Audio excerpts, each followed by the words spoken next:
Hello, everybody. Today's first review is going to be of Transformers Rise of the Beasts, which I gave a 7 out of 10 to. There was a lot in this movie that I felt was lacking, and in some parts, that like they were trying to do too much in certain parts, especially the Mirage turning into like the suit for Noah, our main character in this movie. Um, I guess it was part of one of the TV shows that I missed out on. Um, I wouldn't really say like I'm a super hardcore Transformers fan, but as far as like the movies go, like I don't think I've missed one of them. Now, again, not all of the movies are as good as the original trilogy, obviously. I feel like those, like the early 2000s movies, I think that the first one came out in 2007. Has it almost been 19 years since the first movie came out? Seems crazy to think that I was just going into, yeah, I would have been in grade 9 when that movie came out. I don't remember, did I go see it in theaters?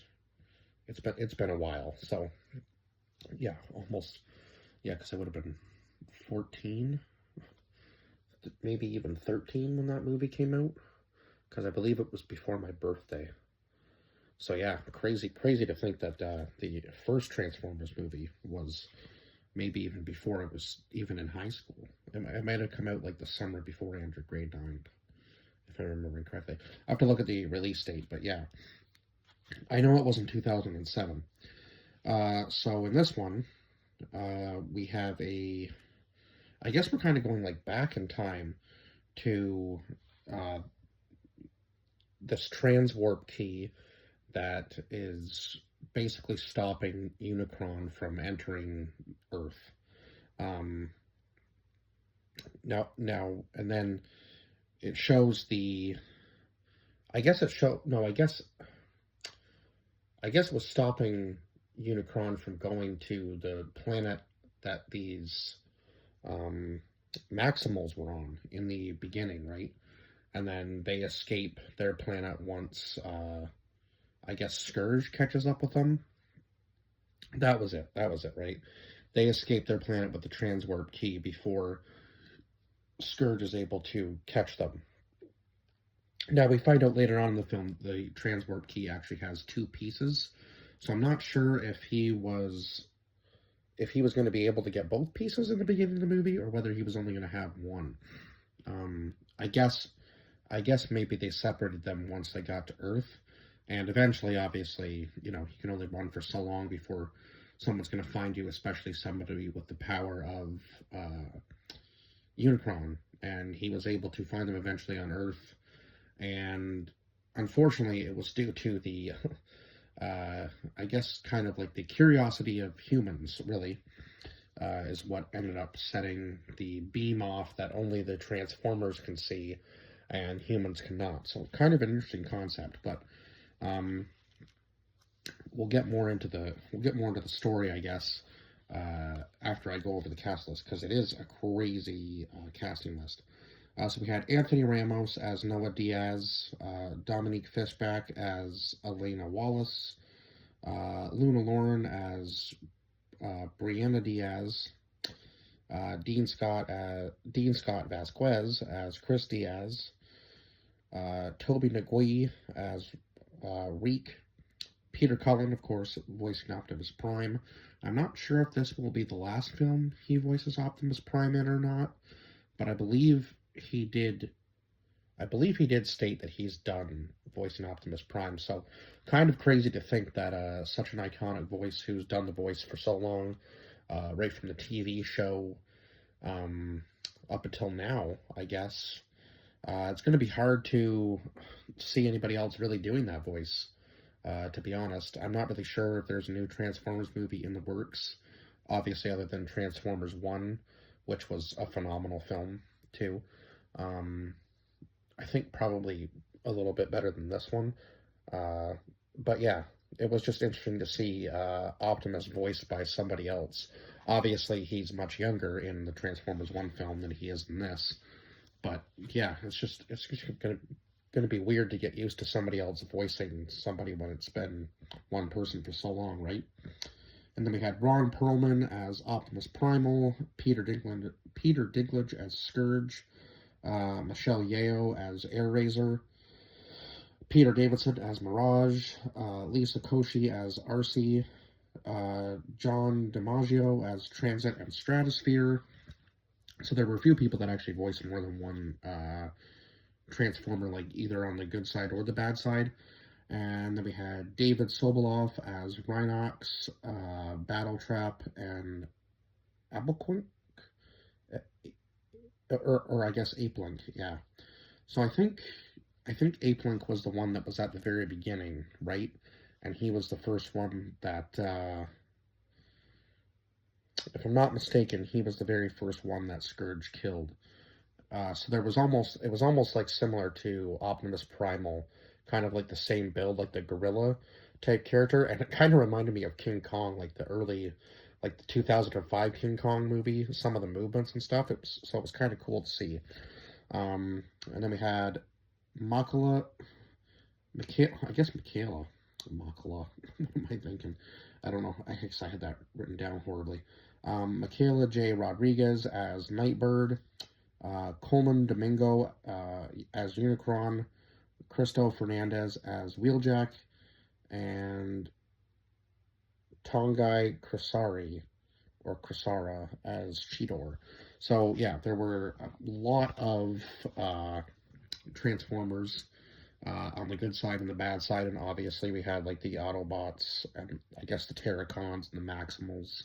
So yeah, kind of crazy. We had quite a few different. I guess you could almost call it species in a sense of Transformers. I don't know if you would consider them species because yeah, I guess they're aliens. So technically, they all came from a planet. So I guess they are technically a species. Now, obviously, they're far more advanced than us, right? But I guess technically that would be the correct term, wouldn't it? So, obviously, the action sequences were good in this movie. I felt like the soundtrack fit. There was just some things that I just found like they were trying to do too much. Again, like the suit that Noah gets. And in some parts it was lacking. Like when Stratosphere, he is the giant plane that takes all of the Transformers with them when they go to, I believe it was Peru, to find the other half of the Transwarp key. I believe it was Peru. Don't quote me on that exactly, but I'm pretty sure it was. I'm pretty sure it was Peru that they went to. Yeah, because I know that Elena obviously wanted to explore further once she found out, once she saw the symbols on Airazor's like beacon, I guess. And then knowing that part of the Transwarp key was hidden inside of her like little statue that she got. And then of course, obviously it sends out the beam, and then of course Scourge and his crew show up. And of course, Bumblebee's death was probably the worst of this entire movie.